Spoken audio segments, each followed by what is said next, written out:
Students, अभी तक हम न्यूक्लिक एसिड के बारे में जो पढ़ चुके हैं बेसिक जानकारी, उससे थोड़ा आगे बढ़ते हैं। एनसीईआरटी के अकॉर्डिंग चलेंगे। अब हम आज हमारा टॉपिक है न्यूक्लिक एसिड, जिसको कि हम पॉलीमर ऑफ द न्यूक्लियोटाइड कहते हैं। न्यूक्लिक एसिड डीएनए भी होता है और न्यूक्लिक एसिड आरएनए भी होता है। यहाँ मैं जेनेटिक मटेरियल नहीं, अभी मैं इसकी बात कर रहा हूँ न्यूक्लिक एसिड की। और न्यूक्लिक एसिड डीएनए और आरएनए दोनों ही हो सकते हैं। एक चीज का ध्यान दीजिएगा कि आरएनए, जब भी आपसे क्वेश्चन पूछा जाएगा तो आप बताएंगे आरएनए सिंगल स्टैंडर्ड ही होता है। सिंगल स्टैंडर्ड होने का मतलब है कि ये जो पूरी एक स्ट्रक्चर है, इसे हम नाम देते हैं न्यूक्लियोटाइड।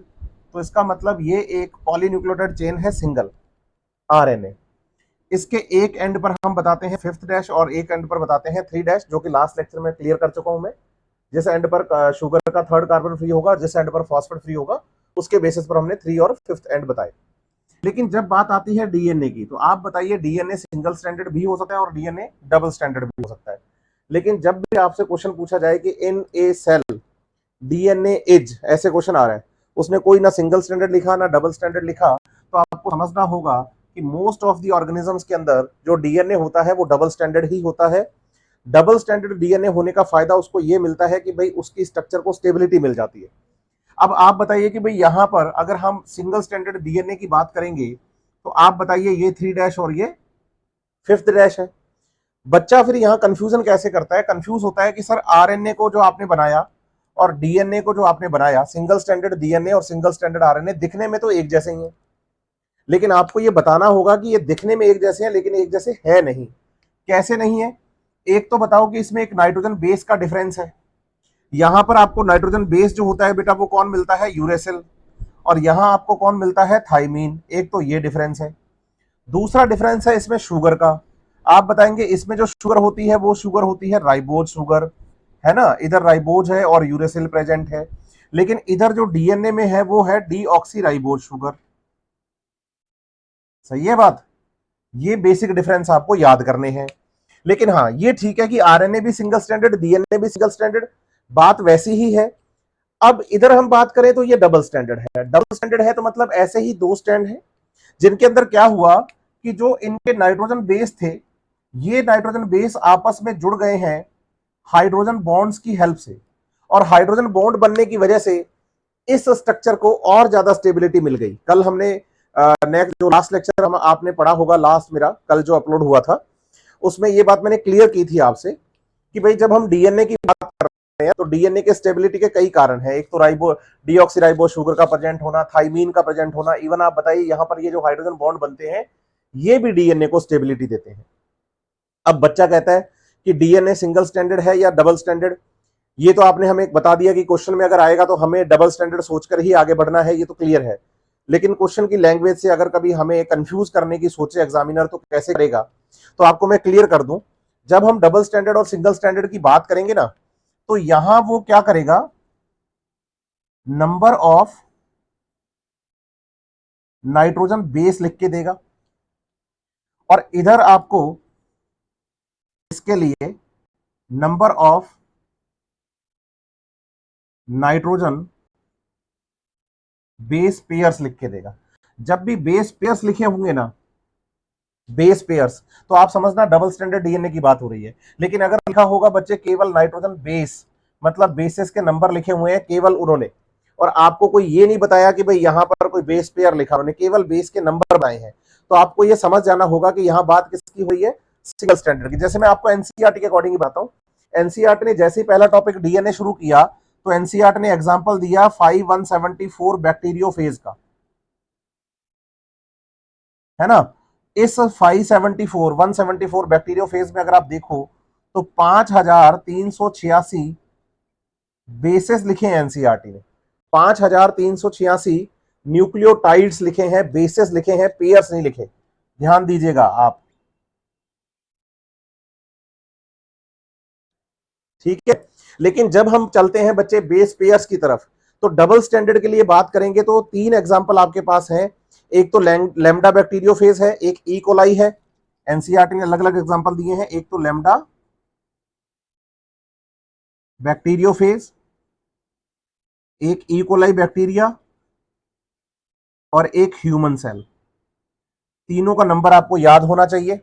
जैसे लैम्डा बैक्टीरियोफेज में एनसीईआरटी लिखती है 48,502 base pair, P B P लिखा है ना मैंने, बेस पेयर, पेयर्स लिखा है, इसका मतलब हो गया डबल स्टैंडर्ड है। ई कोलाई में एनसीईआरटी लिखती है 4.6 इंटू 10⁻6 बेस पेयर्स, इसका मतलब ई कोलाई बैक्टीरिया के अंदर भी डीएनए डबल स्टैंडर्ड है। और ह्यूमन सेल के बारे में एनसीईआरटी लिखती है 3.3 इंटू 10⁹ बेस पेयर्स। लेकिन आप बताना कि ये जो कंडीशन लिखी है एनसीईआरटी ने, ये एन सेल के लिए लिखी, लेकिन आपको बताना है ह्यूमन सेल 2n टाइप की होती है, इसका मतलब इसमें हर एक डीएनए या क्रोमोसोम पेयर में प्रेजेंट होता है। तो 2n के केस में हम यहां लिखेंगे 6.6 इंटू 10⁹ बेस पेयर। तो ये आपको क्लियर होना चाहिए यहां पर जो मैं आपको बता रहा हूं कि भाई डीएनए सिंगल स्टैंडर्ड और डबल स्टैंडर्ड दोनों तरह का हो सकता है, लेकिन एनसीईआरटी के अकॉर्डिंग आपको अगर बेस या बेस पेयर्स पर एग्जाम में क्वेश्चन पूछा जाएगा तो वो केवल और केवल इसी पोर्शन से आएगा, क्योंकि एनसीईआरटी ने ये 4 एग्जांपल हमें एनसीईआरटी में डीएनए शुरू करते ही बताए हैं। एक तो ये बात क्लियर कर लो आप। अब आप बताइए कि ये जो बेस पेयर्स हैं या बेस हैं वो वास्तव में है क्या? तो आप बताइए कि वास्तव में ये न्यूक्लियोटाइड्स ही हैं। जैसे मैं बताऊं कि ये एक क्या है, आप बताइए, ये एक न्यूक्लियोटाइड है, लेकिन जब आप इसकी बात करेंगे तो आप ये बताएंगे कि पेयर ऑफ न्यूक्लियोटाइड है। समझ रहे हैं मेरी बात? तो बच्चा कहता है कि पेयर ऑफ न्यूक्लियोटाइड को यहां number of nitrogen base pair ही क्यों लिखा? यहां ये भी तो लिख सकते थे ना कि number of nitrogen base pair की जगह लिख सकते थे number of pair of the nucleotides. तो नाइट्रोजन बेस ही क्यों लिखा? तो आप बताइए कि पूरे के पूरे डीएनए में फॉस्फेट और शुगर तो सेम है, डिफरेंस किसका है? नाइट्रोजन बेसिस का। 4 टाइप के डीएनए में, एडेनिन, ग्वानिन, साइटोसिन और थाइमिन। तो उन 4 के बेसिस पर इनके न्यूक्लियोटाइड्स में डिफरेंस आ जाता है, इसीलिए पेयर ऑफ न्यूक्लियोटाइड्स को ही हम लिख देते हैं number of nitrogen base pairs. लेकिन आप समझिएगा कि जब नाइट्रोजन बेस पेयर आप लिखते हैं तो केवल आप नाइट्रोजन बेस की बात नहीं, पूरे न्यूक्लियोटाइड की बात कर रहे हैं, यह ध्यान रखना है आपको। ठीक है, आगे बढ़ेंगे। एनसीईआरटी के अंदर अगर हम आगे बढ़े तो इन हमें न्यूक्लियोटाइड्स के नाम, डीएनए के न्यूक्लियोटाइड्स और आरएनए के न्यूक्लियोटाइड्स के नाम हमें पता होने चाहिए, जो कि हमें एनसीईआरटी आगे बता रही है। तो चलिए अब उसे शुरू करते हैं हम। डीएनए और आरएनए के जो न्यूक्लियोटाइड्स होते हैं उनके हम नाम पढ़ते हैं। देखो,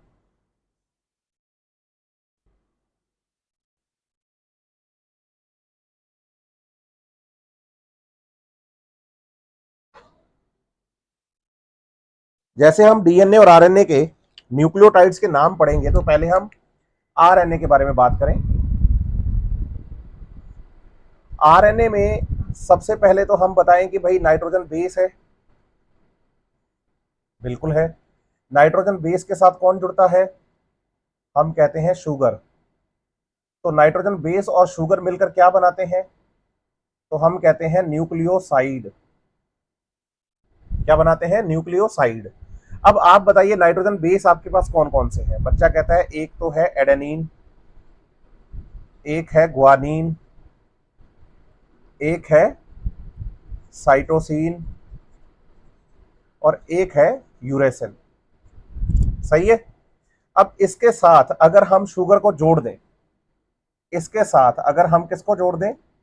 शुगर को जोड़ दें, तो इसमें जो न्यूक्लियोसाइड्स होंगे उनके क्या नाम होंगे? देखो, सब में मैं शुगर जोड़ रहा हूं, तो न्यूक्लियोसाइड के नाम बताएंगे आप। एडिनोसिन, गुआनोसिन, साइटिडीन और यूरिडीन। यहां ध्यान रखना कि न्यूक्लियोसाइड्स हैं, तो इसमें ये दोनों तो कौन है? हम बताएंगे कि ये दोनों तो प्यूरिन्स हैं। और ये दोनों कौन है? तो हम बताएंगे ये दोनों तो पिरिमिडीन्स हैं।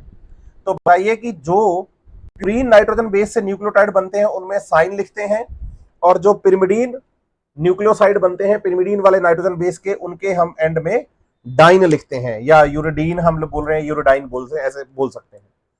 अब आप बताइए कि अगर ये न्यूक्लियोसाइड के साथ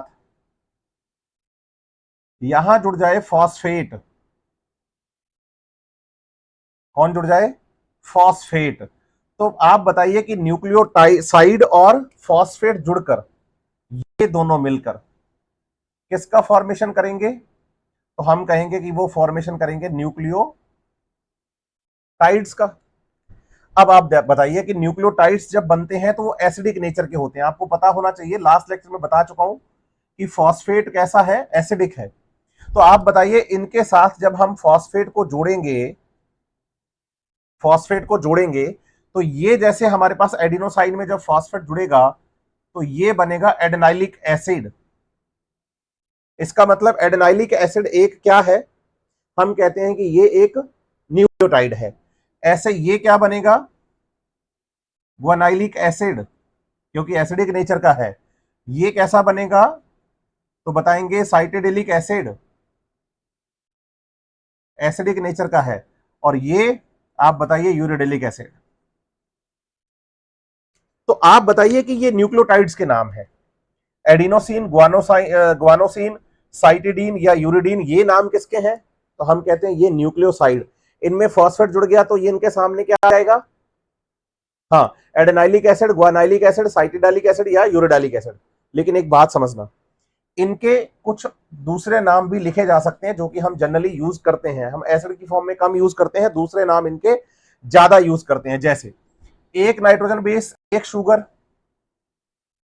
एक नाइट्रोजन बेस, एक शुगर और उसमें एक फॉस्फेट। तो बताइए कि न्यूक्लियोसाइड में कितने फॉस्फेट जुड़े कि यहां न्यूक्लियोटाइड बन गया। बच्चा कहता है एक।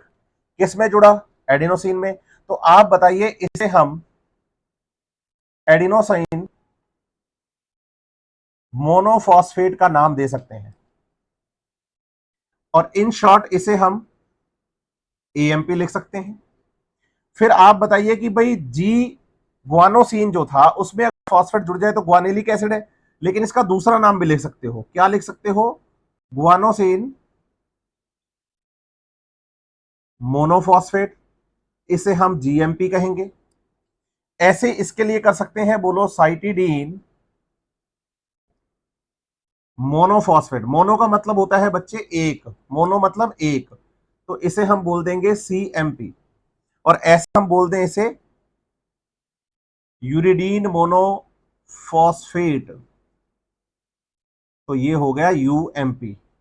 तो आप बताइए कि ये भी किसके नाम है तो हम बताएंगे ये भी न्यूक्लियोटाइड्स ऑफ आरएनए है। अब बच्चा कहता है कि डीएनए के न्यूक्लियोटाइड्स भी ऐसे ही होते हैं, तो आप बताइए बिल्कुल डीएनए के अंदर भी न्यूक्लियोटाइड्स सेम टू सेम ऐसा ही बिहेवियर शो करेंगे। उसमें हमारे पास जो नाइट्रोजन बेस है वो आप बताइए कि हमारे पास नाइट्रोजन बेस 4 है। कौन कौन से हैं, बच्चा कहता है एडेनिन, ग्वानिन, साइटोसिन और यूरेसिल की जगह थाइमीन। सही है। इसमें जोड़ो आप एक एक शुगर। जैसे इसमें शुगर जुड़ेगी तो क्या बनेंगे, न्यूक्लियोसाइड्स। अब यहां न्यूक्लियोसाइड का नाम क्या था देखो, बोलो एडिनोसिन। लेकिन डीएनए के केस में आप सीधा एडिनोसिन मत बोलिएगा, आप बोलना डीऑक्सी एडिनोसिन।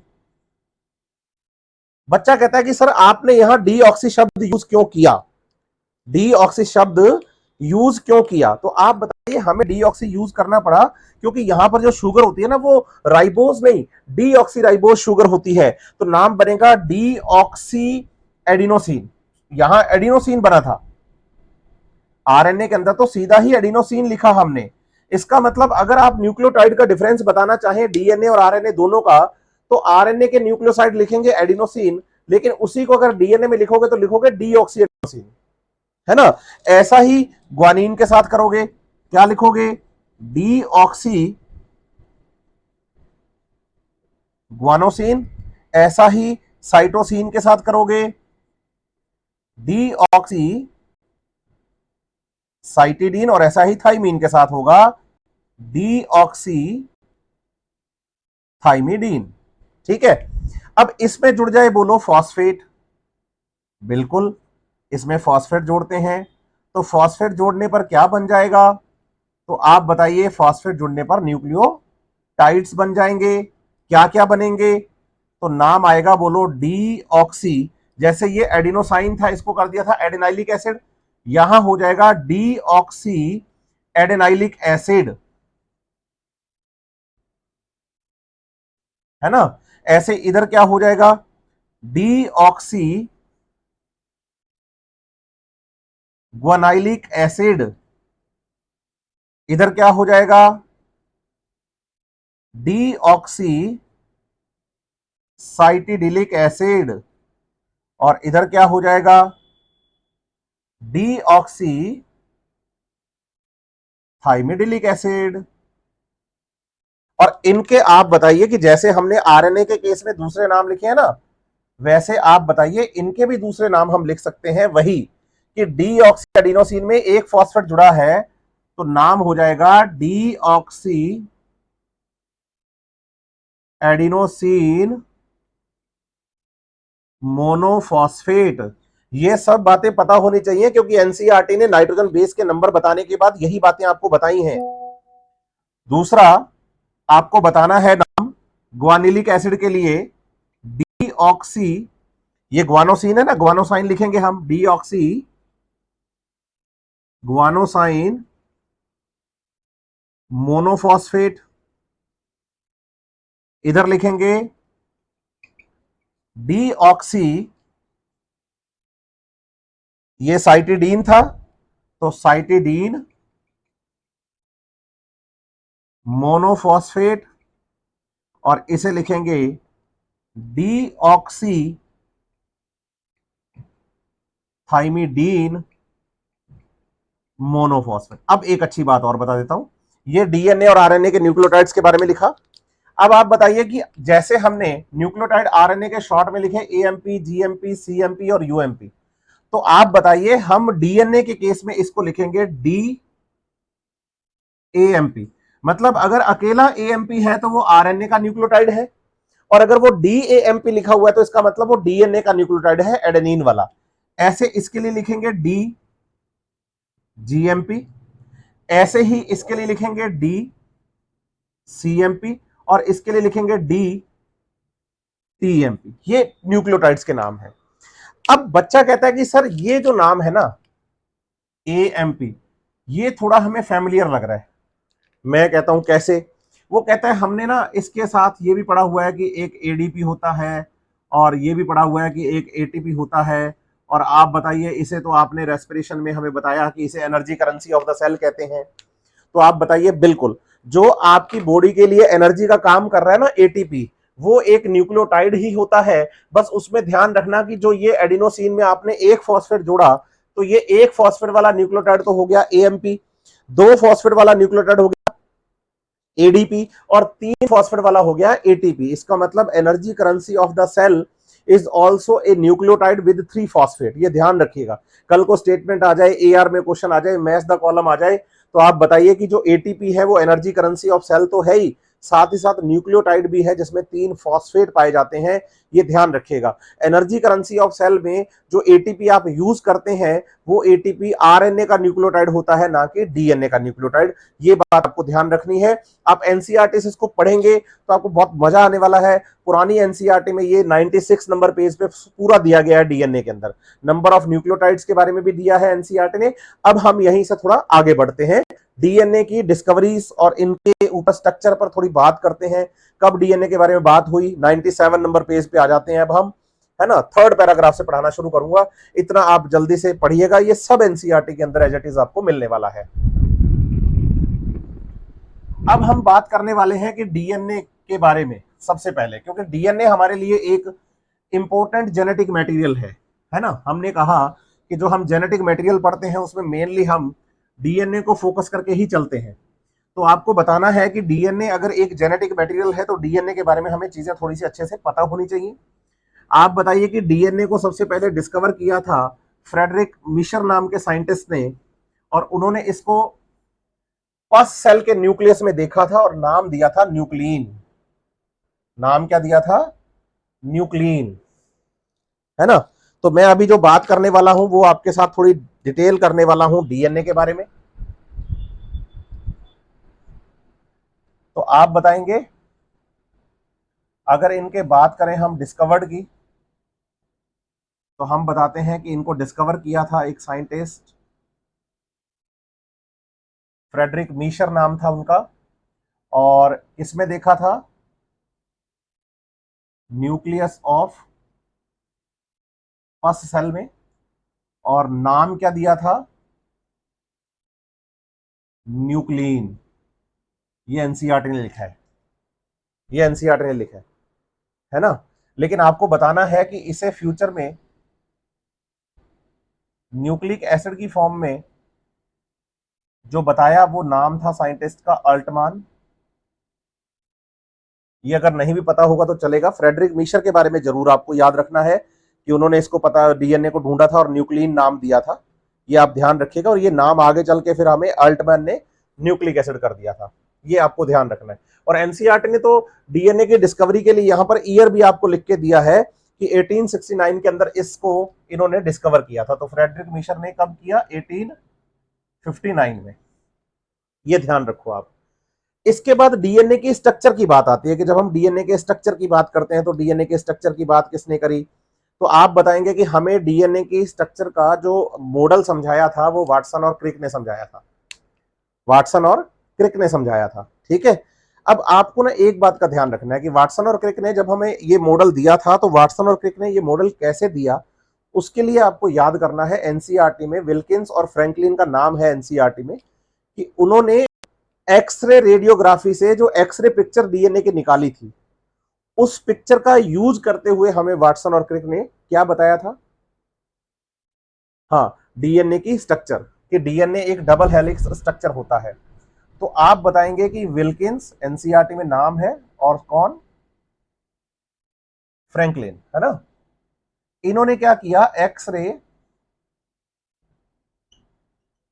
रेडियोग्राफी से एक्सरे ऑफ डीएनए निकाला, मतलब इसकी एक पिक्चर निकाली, ठीक है। फिर आप बताइए कि साइंटिस्ट आए वाटसन और क्रिक, एनसीईआरटी ईयर लिख के देती है 1953 में, ये 1946 में किया था, एनसीईआरटी ने नाम नहीं लिखा है एक्सरे के बारे में। तो वाटसन और क्रिक 1953 में, इन्होंने हमें डीएनए जो है उसकी डिटेल्ड स्ट्रक्चर समझाई by use of x-ray picture of DNA, ठीक है।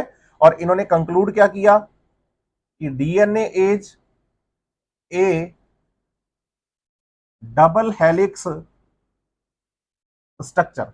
यहां डबल हेलिक्स स्ट्रक्चर का मतलब मैं आपको समझा देता हूं। डबल से मतलब तो यह है कि इसमें दो पॉलीन्यूक्लियोटाइड होती हैं। डबल से मतलब क्या है, दो पॉलीन्यूक्लियोटाइड होती हैं। और हेलिक्स का मतलब है कि ये स्प्रिंग की तरह घूमा होता है अपने एक्सिस पर, स्प्रिंग होता है ना, स्प्रिंग। तो वैसे वो कहना चाह रहे हैं हेलिक्स शब्द तभी आता है, तो यहां डबल का मतलब तो हो गया टू पॉलीन्यूक्लियोटाइड चेन्स, और हेलिक्स का मतलब हो गया, बताइए कि right handed coiled chains at their axes. इसका मतलब जब हम डीएनए बनाते हैं ना यूं ऐसे करके, तो आप बताइए कि डीएनए बनाते टाइम जब आप इसका स्प्रिंग लाइक दिखाते हैं यूं करके, तो डबल हेलिक्स में दो पॉलीन्यूक्लियोटाइड चेन मैंने बनाई। और डीएनए आप ज्यादातर टीचर्स को देखेंगे पढ़ाते हुए, या बच्चा भी अगर डीएनए के बारे में समझाने की कोशिश करेगा ऐसे रफली डायग्राम बनाएगा तो वो कुछ ऐसा ही बनाता है। इसमें जो दो लाइनें आपको दिख रही हैं इसका मतलब है दोनों पॉलीन्यूक्लियोटाइड चेन है। और उन दोनों पॉलीन्यूक्लियोटाइड चेन को अगर हम थोड़ा बड़ा करके देखें इधर, तो ये पॉलीन्यूक्लियोटाइड चेन कुछ ऐसी हैं, देखो मैं आपको बताऊं।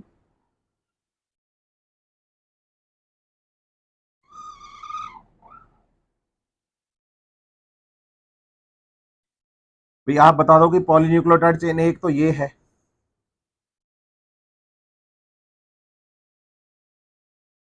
थोड़ा बड़ा करके बना रहा हूं मैं इसलिए बता रहा हूं, ऐसा है एक पॉलीन्यूक्लियोटाइड चेन तो ये है,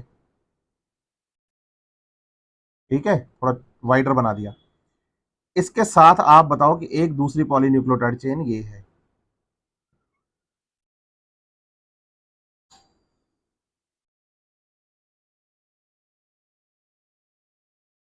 यूं।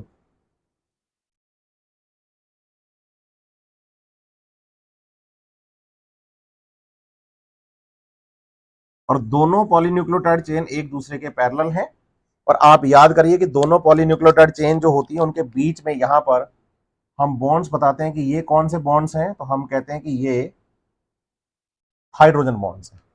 मतलब ये डायग्राम तो सिंपल दिख रहा है, ये आपको दो पॉलीन्यूक्लियोटाइड चेन जो है वो अपने एक्सिस पर ही क्या दिख रही हैं, हाँ ऐसे फोल्ड होती हुई दिख रही है कि भाई दोनों पैरेलल थी पहले चेन्स, फिर वो एक एक्सिस पर अपने एक दूसरे के साथ क्या हो गई है, रोटेट, इसलिए इसको बोला गया डबल हेलिक्स स्ट्रक्चर। हेलिक्स मतलब होता है helical structure, spring like structure. इसको आप ध्यान रखिए, जब आप एनसीईआरटी पढ़ेंगे तो आपको ये बात पता चलेगी। और फ्यूचर में आप बताइए कि वाटसन, क्रिक और विल्किंस को आगे चल के क्या मिला, नोबेल प्राइज भी मिला इसके लिए, ये आपको ध्यान रखना है। एनसीईआरटी में मेंशन भी है कि विल्किंस और फ्रैंकलिन ने तो हमें डबल हेलिक्स स्ट्रक्चर के बारे में डायग्राम दिया था, और आपको यह बताना है कि भाई इन्होंने क्या किया है, वाटसन और क्रिक ने इनके पिक्चर का यूज करते हुए हमें क्या समझा दिया, एग्जैक्टली डिटेल स्ट्रक्चर समझा दी। तो जो डीएनए की स्ट्रक्चर एनसीईआरटी में दी गई है वो बेसिकली हमें किसके बारे में दी गई है, वाटसन और क्रिक के द्वारा दिए गए मॉडल में। एक बात, दूसरी बात ध्यान रखिएगा कि जब हम डीएनए की बात करते हैं तो डीएनए में जो नाइट्रोजन बेस होते हैं ये जुड़े होते हैं, बोलो, bye hydrogen bonds, hydrogen bond से जुड़े होते हैं। जिसमें आप बताइए कि जो प्यूरीन्स हैं वो हाइड्रोजन बॉन्ड्स बनाते हैं पिरिमिडीन्स के साथ। प्यूरीन्स जो हैं वो, हाँ, क्या करते हैं, हाइड्रोजन बॉन्ड किसके साथ बनाते हैं, पिरिमिडीन्स के साथ। अब बताइए, प्यूरीन में एक तो एडेनिन है और दूसरा ग्वानिन, और इधर पिरिमिडीन में थाइमीन है और दूसरा साइटोसिन। तो आप बताएंगे कि एडेनिन और थाइमीन के बीच में दो हाइड्रोजन बॉन्ड होते हैं, जबकि साइटोसिन ग्वानिन के बीच में तीन हाइड्रोजन बॉन्ड होते हैं, तीन हाइड्रोजन बॉन्ड होते हैं। ये बात आपको ध्यान रखनी है, ठीक है। क्या ध्यान रखेंगे कि एडेनिन और थाइमीन के बीच में डबल हाइड्रोजन बॉन्ड, ग्वानिन और साइटोसिन के बीच में एग्जैक्टली क्या बोलेंगे हम, तीन हाइड्रोजन बॉन्ड होते हैं। जब हम डीएनए की बात करते हैं कि डबल हेलिक्स स्ट्रक्चर है, और इस डबल हेलिक्स स्ट्रक्चर में दो पॉलीन्यूक्लियोटाइड चेन्स के बीच में यहां पर ये क्या है, हाइड्रोजन बॉन्ड्स है। तो विल्किंस और फ्रैंकलिन ने हमें एक्सरे पिक्चर दिया, उसका यूज करते हुए वाटसन और क्रिक ने डीएनए की हमें डिटेल स्ट्रक्चर समझा दी। अब हम उस पर चलते हैं। मैंने अभी बात करी थी नोबेल प्राइज की, तो वाटसन, क्रिक और विल्किंस को मिला था, फ्रैंकलिन को नहीं मिला। क्यों? क्योंकि फ्रैंकलिन उस टाइम तक क्या हो गए थे बच्चे, हाँ, उनकी डेथ हो गई थी। और नोबेल प्राइज हमेशा लिविंग पर्सन को ही मिलता है, ये ध्यान रखिएगा। ये सारी चीजें एनसीईआरटी में एज इट इज आपको मिलेंगी, बढ़िया से आप इसे पढ़िएगा। 97 नंबर पेज है एनसीईआरटी का, पुरानी एनसीईआरटी बोल रहा हूं क्योंकि नई एनसीईआरटी के पेजेस अभी याद नहीं हुए मुझे। तो आगे बढ़ेंगे। अब हम बात करेंगे कि डीएनए के अंदर हमने नाइट्रोजन बेसिस की बात करी कि एडेनिन और थाइमीन आपस में जुड़े हुए हैं, बिल्कुल। साइटोसिन और ग्वानिन आपस में जुड़े हुए हैं, बिल्कुल। इसका मतलब प्यूरीन जो है वो पिरिमिडीन से बॉन्डिंग करता है, और पिरिमिडीन जो है वो प्यूरीन से बॉन्डिंग करता है। पहले तो इसका रीजन समझ लो, फिर मैं आपको बताता हूं आगे कि ये ऐसा क्यों है ना। नेचर में ऐसा क्यों हुआ कि प्यूरीन पिरिमिडीन से और पिरिमिडीन प्यूरीन से बॉन्डिंग कर रहे हैं, आप समझो। जब हम बात करते हैं प्यूरीन की और हम बात करते हैं पिरिमिडीन की, तो आप बताते हैं कि पिरिमिडीन जो होता है ना वो सिंगल रिंग वाला होता है, और जो प्यूरीन होता है ना वो डबल रिंग वाला होता है। याद है आप, बिल्कुल है। अब आप सोचो कि अगर आप प्यूरीन को प्यूरीन से जोड़ दो, तो आप बताओ कि भाई डबल रिंग, और इधर भी ये डबल रिंग, इनके बीच में बॉन्ड। और अगर हम पिरिमिडीन को पिरिमिडीन से जोड़ दें, ठीक है, यहां समझने पे मतलब ध्यान देना, ये टर्म्स लैंग्वेज पे मत जाना, ये रफली लिख रहा हूं मैं जल्दी जल्दी। इसमें आप बताना कि भाई जैसे हमारे पास ये एक पिरिमिडीन सिंगल रिंग का, ये भी एक पिरिमिडीन सिंगल रिंग का, और ये बीच में हाइड्रोजन बॉन्ड। तो आप सोचो, डीएनए यहां तो होता वाइडर, फिर यहां डीएनए कैसा होता, नैरो, फिर यहां डीएनए कैसा होता, वाइडर, फिर यहां डीएनए कैसा होता, नैरो। क्यों? क्योंकि आप बताओ कि बॉन्ड लेंथ तो वही है ना जो बीच में होनी चाहिए। तो आप बताइए कि जो लेंथ है ना डीएनए की, दोनों जो पॉलीन्यूक्लियोटाइड चेन है वो एक दूसरे के कभी पैरेलल हो ही नहीं सकती थी, वो होती यूं, रैंडम। कहीं पर दूर, कहीं पे पास, कहीं पे दूर, कहीं पे पास। तो हम इसे कह ही नहीं सकते थे कि दोनों जो न्यूक्लियोटाइड चेन है वो एक दूसरे के साथ पैरेलल है। तो आपको बताना है कि बोथ पॉलीन्यूक्लियोटाइड चेन्स आर, पहले तो बताओ कि पैरेलल टू ईच अदर, पहले तो ये क्लियर करो। दूसरी बात, पैरेलल के साथ साथ एक चीज का और ध्यान रखना है। क्या ध्यान रखना है? कि जैसे एक पॉलीन्यूक्लियोटाइड चेन ये, दूसरी पॉलीन्यूक्लियोटाइड चेन ये, दोनों एक दूसरे के पैरेलल और बीच में इनके हाइड्रोजन बॉन्ड्स। तो आप बताइए, इसका जैसे इधर फिफ्थ एंड है तो इधर ये थर्ड एंड है, इसका मतलब इधर इसके फॉस्फेट है, इधर शुगर वाला OH प्रेजेंट है। सही है? तो आप बताएंगे जो दूसरी चेन होगी ना, वो ठीक इसके क्या होगी? अपोजिट। इसका मतलब हम इसको पैरेलल बोलने की बजाय अगर इसे एंटी पैरेलल बोले तो वो ज्यादा सही है। कि दोनों पॉलीन्यूक्लियोटाइड चेन्स जो होती हैं वो एक दूसरे के पैरेलल बोलने की बजाय हम क्या बोले? एंटी पैरेलल बोल दें। एंटी पैरेलल, पहले तो ये समझ लो आप। ठीक है, दोनों एंटी पैरेलल होती हैं। तो ये वाली कंडीशन नहीं है, ये वाली कंडीशन नहीं है, ये वाली कंडीशन है। यहां पैरेलल होने का रीजन क्या है? कि प्यूरीन और पिरिमिडीन ही आपस में हाइड्रोजन बॉन्ड बनाते हैं। कभी भी प्यूरीन प्यूरीन से या पिरिमिडीन पिरिमिडीन से बॉन्डिंग नहीं करता। और इसका फायदा हमें यह हो जाता है कि जो चेन्स होती हैं वो दोनों चेन्स एक दूसरे के पैरेलल बनी रहती हैं। और आप बताइए कि इन चेन्स को जो कि पैरेलल है, इनको हम एंटी पैरेलल बोलते हैं तो ज्यादा बढ़िया होता है। एक तो ये चीज क्लियर हो गई यहां से। दूसरी बात आपको एक और समझनी है। एनसीईआरटी यहीं पर लिखती है, 97 नंबर पेज पे ही चल रहा हूं मैं, कि both nucleotide chains are, both nucleotide chains are complementary to each other. कि दोनों पॉलीन्यूक्लियोटाइड चेन्स जो होती हैं वो एक दूसरे के क्या रहती हैं? तो हम कहते हैं कि वो एक दूसरे के कॉम्प्लीमेंट्री है। अब कॉम्प्लीमेंट्री का मतलब क्या है? आप ऐसे समझना कि भाई जैसे मान लो एक ये पॉलीन्यूक्लियोटाइड चेन है, इसका ये फिफ्थ एंड है और इसका ये थर्ड एंड है। चलिए इनमें नाइट्रोजन बेस लिखते हैं random, A T A G G C A और T। अगर मैंने एक चेन आपको लिख के दे दी है तो क्या आप दूसरे चेन के न्यूक्लियोटाइड्स हमें बता सकते हैं? बताइए। बिल्कुल बता सकते हैं। यहां एडेनिन से डबल बॉन्ड से थाइमीन और साइटोसिन से ट्रिपल बॉन्ड से ग्वानिन जुड़ता है। एडेनिन के साथ तो डबल बॉन्ड से कौन जुड़ेगा? हाँ, और ट्रिपल बॉन्ड से साइटोसिन और एग्जैक्टली ग्वानिन जुड़ जाएंगे। तो आप बताइए, इसके सामने डबल बॉन्ड से T, इसके सामने डबल बॉन्ड से A, डबल बॉन्ड से T, ट्रिपल बॉन्ड से C, ट्रिपल बॉन्ड से C, डबल बॉन्ड से G, डबल बॉन्ड से ट्रिपल बॉन्ड से G, डबल बॉन्ड से T और डबल बॉन्ड से A। तो लो बोलो, ये हमें चेन इसकी पता चल गई। सही है। लेकिन इधर एंड फिफ्थ आएगा और इधर एंड थर्ड आएगा क्योंकि दोनों एंटी पैरेलल हैं। अब दूसरी चीज समझना, दूसरी चीज ये समझनी है कि भाई अगर हम इसे पढ़ें पांचवें एंड से तीसरे एंड की तरफ, तो एडेनिन के बाद थाइमीन के बाद एडेनिन के बाद guanine, guanine cytosine adenine thymine. सही है। इसको पांचवें से तीसरे की तरफ पढ़ो, एडेनिन फिर थाइमीन, इधर भी थाइमीन था इधर भी थाइमीन है। फिर उसके बाद इधर देखो, थाइमीन के बाद एडेनिन था लेकिन यहां थाइमीन के बाद ग्वानिन है। मतलब मैं पढ़ रहा हूं फिफ्थ टू थर्ड एंड। इसका मतलब पहला सेम दूसरा सेम लेकिन तीसरा सेम नहीं आया ना, यहां A है और यहां G है। तो आप बताइए कि बोथ चेन्स आर कॉम्प्लीमेंट्री। ये एग्जाम में भी पूछा जा चुका है। बोथ चेन्स आर कॉम्प्लीमेंट्री, बोलिए ऐसे। हाँ, both polynucleotide chains are complementary. Both polynucleotide chains are not same या सिमिलर। दोनों चेन सेम नहीं है कि भाई आप उसमें 5 to 3 डैश चलो तो आप कहो कि भाई इधर जो नाइट्रोजन बेस पड़े उसमें भी हम वही नाइट्रोजन बेस पढ़ लें। तो बोलो ऐसा नहीं है।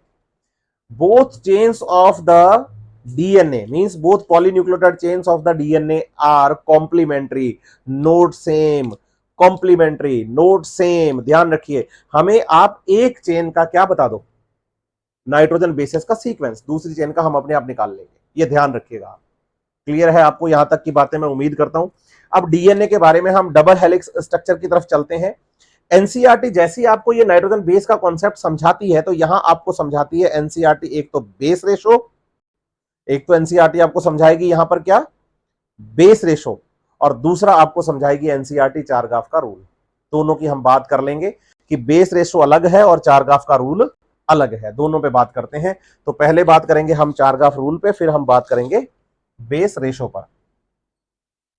यहीं पर लिख लेता हूं ना, स्पेस है। तो सबसे पहले हम चारगाफ के रूल की बात करते हैं।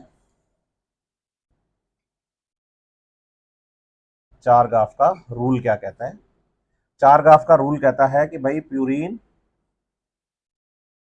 और पिरिमिडीन दोनों का नंबर का जो रेशो आता है ना, वो हमेशा एक आता है।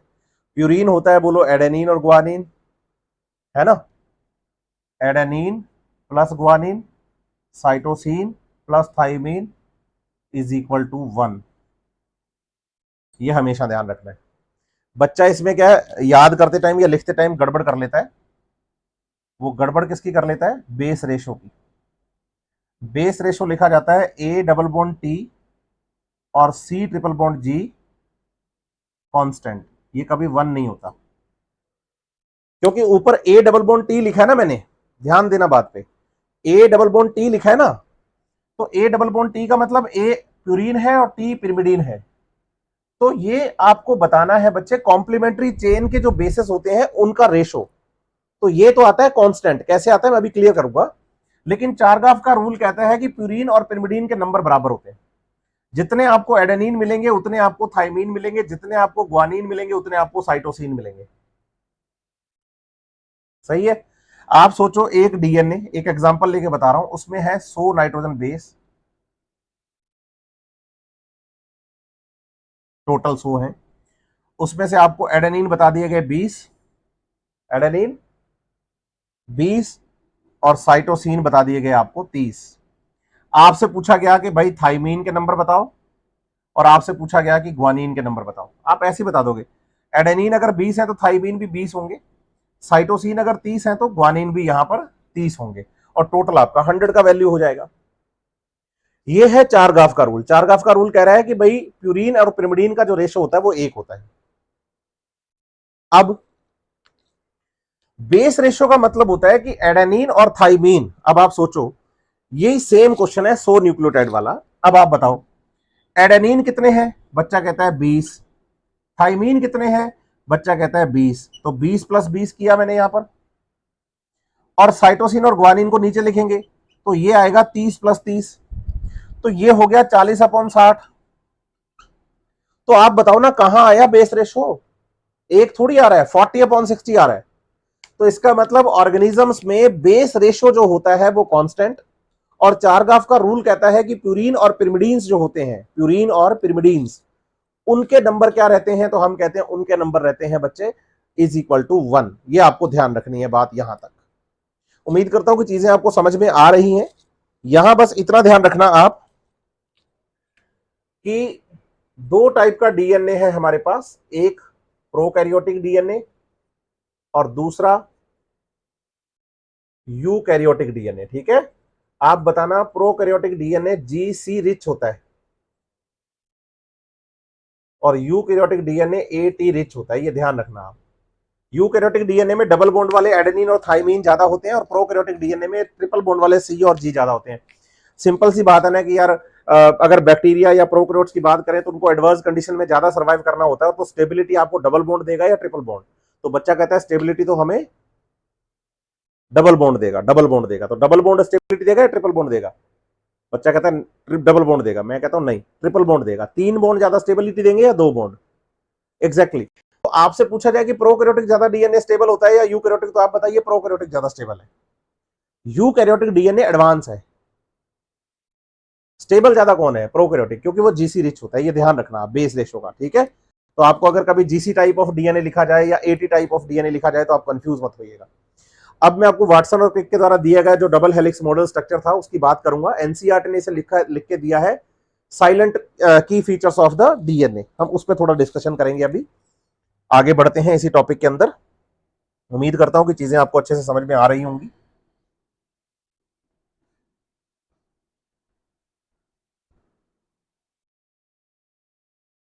देखो डीएनए एक तो आपको बताना है कि भाई डबल हेलिक्स स्ट्रक्चर है, पढ़ा है हमने ऐसे। दोनों चेन एक दूसरे के कॉम्प्लीमेंट्री और एंटी पैरेलल होती हैं।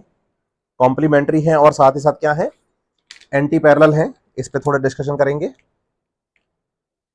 तो देखिए, मैं जैसे डीएनए की बात करूं, हमने कहा कि डीएनए डबल स्टैंडर्ड है,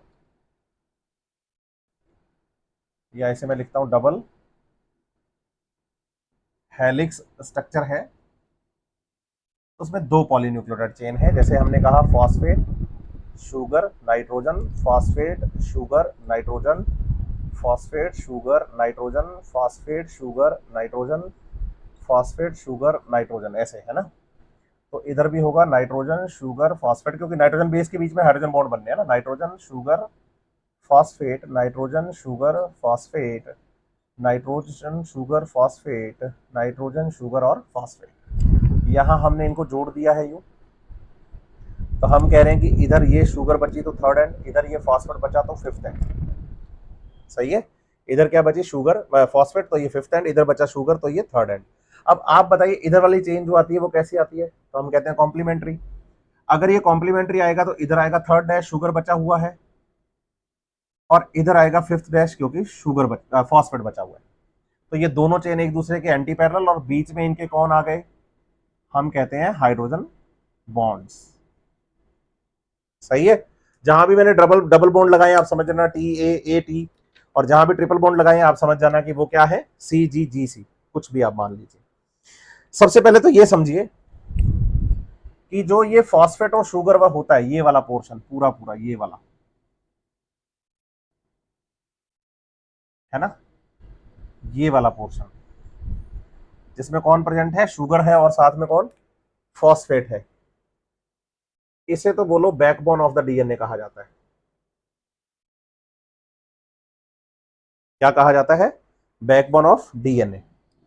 और ये जो स्ट्रक्चर होती है ना, इस स्ट्रक्चर का नाम होता है बेस पेयर। Base pair. आपने कभी सीढ़ी देखी है, सीढ़ी जो अपने घरों पे होती है ना, लकड़ी की पहले सीढ़ियां होती थी छतों पे चढ़ने के लिए, आजकल तो घरों के अंदर अलग है। तो दो लकड़ी के डंडे एक दूसरे के पैरेलल होते थे और उसमें बीच में छोटे छोटे स्टेप्स बना दिए जाते थे, स्टेप्स। तो ऐसे आप बताइए कि यहाँ पर दो लकड़ी के डंडे मतलब बैकबोन और बीच में स्टेप्स हैं। तो आपसे अगर बोला जाए कि भाई डीएनए के स्टेप्स कौन बनाता है, तो आप बताएंगे कि डीएनए के steps nitrogen base pair, nitrogen base नहीं बोलोगे, बेस पेयर स्टेप्स बनाते हैं। ध्यान रखना, ये बेस पेयर्स स्टेप बनाते हैं, इस बात का आपको ध्यान रखना है। बेस नहीं, क्या बोलेंगे, बेस पेयर। ठीक है। तो स्टेप्स कौन बना रहा है, बेस पेयर्स। तो इसने बैकबोन बनाई, बेस पेयर्स फॉर्म स्टेप्स। ठीक है। अब आप बताना कि भाई दो बेस पेयर के बीच में अगर हम बात करें, ये मैं डायग्राम मिटा देता हूं। दो बेस पेयर के बीच में अगर हम यहां पर ये वाले डिफरेंस की बात करें, है ना, तो आप बताएंगे कि ये जो डिफरेंस होता है ये 3.4 आर्मस्ट्रांग का होता है। कितना होता है, 3.4 आर्मस्ट्रांग होता है। कितना होता है, 3.4 आर्मस्ट्रांग यहां पर डिफरेंस आपको मिलेगा दो बेस पेयर्स के बीच में। ठीक है। दूसरी बात आपको बताना है कि डीएनए एक राइट हैंडेड कॉइल्ड स्ट्रक्चर है। DNA is A right handed coiled structure. कि डीएनए एक राइट हैंडेड कॉइल्ड स्ट्रक्चर है, बिल्कुल है। राइट हैंडेड कॉइल्ड है, तो आप बताओगे कि भाई जैसे यहां से हमने इसको शुरू किया तो ये डीएनए यूं कॉइल होता जा रहा है। ये एक पॉलीन्यूक्लियोटाइड चेन है, इसके साथ आप बताइए कि भाई ये दूसरी एक पॉलीन्यूक्लियोटाइड चेन है, यूं ये घूम रहा है, सही है। अब आप बताओ कि डीएनए का एक घुमाव कहां पर जाके पूरा होगा। तो हम कहेंगे कि डीएनए की अगर हम पूरे लेंथ की बात कर लें, डीएनए के हम पूरे लेंथ की बात कर लें, तो इसकी जो हेलिक्स की लेंथ है, इसके जो हेलिक्स की लेंथ है, तो पहले ये यहां घूमा, फिर ये यहां घूमा, ये पूरी एक हेलिक्स लेंथ कहलाएगी। हेलिक्स लेंथ का मतलब है यहां पर ये क्या हो गया है, 360 डिग्री रोटेट हो गया है, पूरा 360 पे घूम गया। यहां से इसने शुरुआत करी, आधा घुमाव यहां तक हुआ, अगला आधा यहां तक हुआ। भाई मेरे को 360 अगर घुमाना है तो पहले मैं आधा ये घुमाऊंगा, फिर आधा मैं ये घुमाऊंगा। लेकिन अब मैं इसको इधर घुमाने की बजाय मैंने आधा तो ये घुमा दिया और आधा फिर ये घुमा दिया। सही है बात या नहीं? तो यहां तक आधा और फिर यहां तक आधा, तो ये पूरा 360 पे घूम गया। तो आप बताएंगे कि ये एक डबल हेलिक्स स्ट्रक्चर जो है, ये 360 डिग्री पे क्या हो गया है, हाँ घूम गया है। तो इसे हम कहेंगे एक घुमाव की लेंथ, या आप इसे बोलो हेलिक्स लेंथ। क्या बोलोगे? हेलिक्स लेंथ, या एनसीईआरटी इसे पिच ऑफ द डीएनए भी कहती है। ठीक है। अब एक हेलिक्स लेंथ की अगर हम बात करें, तो इसमें आपको बताना है कि 10 बेस पेयर्स प्रेजेंट होते हैं। मतलब 20 बेस होते हैं लेकिन 10 बेस पेयर होते हैं, मतलब ऐसे 10 होंगे, ऐसे 10 होंगे। अगर 10 बेस पेयर हैं और 10 बेस पेयर में ये पूरा 360 डिग्री पर घूम जाता है, तो आप 360 को अगर 10 से डिवाइड करोगे तो आंसर कितना आएगा? 36 डिग्री। तो आप बताइए, मैं सेल्सियस को लिख रहा हूं, हाँ, कितना घूमेगा? 36 डिग्री। तो आप बताइए कि भाई एक नाइट्रोजन बेस के ऊपर जब दूसरा नाइट्रोजन बेस पेयर आता है, जैसे ये बेस पेयर है, इसके ऊपर दूसरा, फिर तीसरा, फिर चौथा, ये तो एक पैरेलल सीधी लाइन हो जाती। लेकिन आप बताओ एक बेस पेयर, उसके ऊपर अगला बेस पेयर जब आएगा तो 36 डिग्री घुमा हुआ, उसका ऊपर वाला आएगा तो वो 36 डिग्री घुमा हुआ, उसके ऊपर वाला आएगा तो वो 36 डिग्री घुमा हुआ, उसके ऊपर वाला आएगा 36 डिग्री घुमा हुआ, उसके ऊपर वाला आएगा 36 डिग्री घुमा हुआ। यूं घूमते घूमते बोलो ये 10 बेस पेयर पर पूरा 360 घूम जाएगा, और इसे हम एक इसकी हेलिक्स लेंथ कह देंगे। इसे हम इसकी एक हेलिक्स लेंथ का नाम दे देंगे। और एक हेलिक्स लेंथ जो होती है वो आपको बताना है कि उस पर अगर हम बात करें तो 10 बेस पेयर या 20 बेस होते हैं, और टोटल 360 डिग्री पर वो डीएनए जो है वो पूरा घूम जाता है बच्चे। इसे एक हेलिक्स लेंथ या पिच कहते हैं। और एक बेस पेयर से दूसरे बेस पेयर की तरफ आप जाएंगे तो डीएनए कितने डिग्री रोटेट हो जाएगा, तो हम बताएंगे कि डीएनए यहां पर रोटेट हो जाएगा कितना, एग्जैक्टली exactly। तो हम बताएंगे कि डीएनए यहां रोटेट हो गया है कितना, 36 डिग्री। एक तो ये बात आप क्लियर कर लो, यहां तक मुझे उम्मीद है कि आपको चीजें समझ में आई होंगी अच्छे से, है ना। अब दूसरी चीज एक और समझनी है। अब आप एक चीज और देखो, दो बेस पेयर्स के बीच की जो लेंथ है वो कितनी है, 3.4 आर्मस्ट्रांग। तो आप मुझे बताओ कि यहां टोटल बेस पेयर कितने हैं, 10। 10, सही है। तो अगर मैं 10 बेस पेयर्स को 3.4 के साथ क्या कर दूं, मल्टीप्लाई, तो आप बताइए कि जो हेलिक्स लेंथ आएगी वो 34 आर्मस्ट्रांग। क्यों आएगी? क्योंकि एक बेस पेयर से दूसरे बेस पेयर के बीच का डिफरेंस है 3.4, इंटू करोगे 10 तो आएगा 34 आर्मस्ट्रांग। तो लेंथ अगर पूछी जाएगी तो कितनी बताओगे, 34 आर्मस्ट्रांग। ये ध्यान रखिएगा। ये सारी बातें हमें किसने बताई? हम कह रहे हैं कि भाई इसमें कुछ बातें हमें बाद में पता चली, और ज्यादातर बातें हमें डबल हेलिक्स मॉडल के बारे में वाटसन और क्रिक ने बता दिया था। और एनसीईआरटी लास्ट में जब इस टॉपिक को खत्म करती है तो खत्म करते करते हमें क्रिक के बारे में बताती है कि क्रिक ने हमें सेंट्रल डोगमा भी समझाया था। सेंट्रल डोगमा क्या है? आप बताएंगे कि जो डीएनए है, डीएनए से आरएनए बनता है, और आरएनए आगे प्रोटीन्स बनाती हैं, और ये प्रोटीन्स आगे एंजाइम बनाकर सेल का मेटाबॉलिज्म चलाती हैं। एनसीईआरटी पढ़ोगे तो एनसीईआरटी के तरफ डीएनए के लास्ट में मिल जाएगा। बोलो डीएनए से अगर आरएनए बनता है तो इसे हम नाम देते हैं ट्रांसक्रिप्शन। ये मैंने लास्ट लेक्चर में भी आपको बताया। और आरएनए से अगर प्रोटीन बनता है तो इसे हम कहते हैं ट्रांसलेशन। और आप बताइए, जो डीएनए होता है वो डीएनए को भी बना सकता है और इसे हम नाम देते हैं रेप्लिकेशन। ये तो एनसीईआरटी ने मेंशन किया है, लेकिन फ्यूचर में जाके हमने ये भी देखा कि जो आरएनए होता है वो डीएनए को भी बना देता है, और इसे हम रिवर्स ट्रांसक्रिप्शन कहते हैं, जो कि सेंट्रल डोग्मा में नहीं आएगा, है ना। इसलिए एनसीईआरटी ने इसको मेंशन नहीं किया हुआ है। इसको आप देखेंगे तो ये डायग्राम आपको as it is central dogma का दिख जाएगा एनसीईआरटी के अंदर। ये बात आपकी पूरी डीएनए के स्ट्रक्चर के बारे में हो गई है। नेक्स्ट लेक्चर में मैं आपको डीएनए की पैकेजिंग और उससे आगे के टॉपिक आपको समझाऊंगा, और आप अच्छे से पढ़ते जाइए। उम्मीद करता हूं कि चीजें आपको बहुत सही से समझ में आ भी रही होंगी।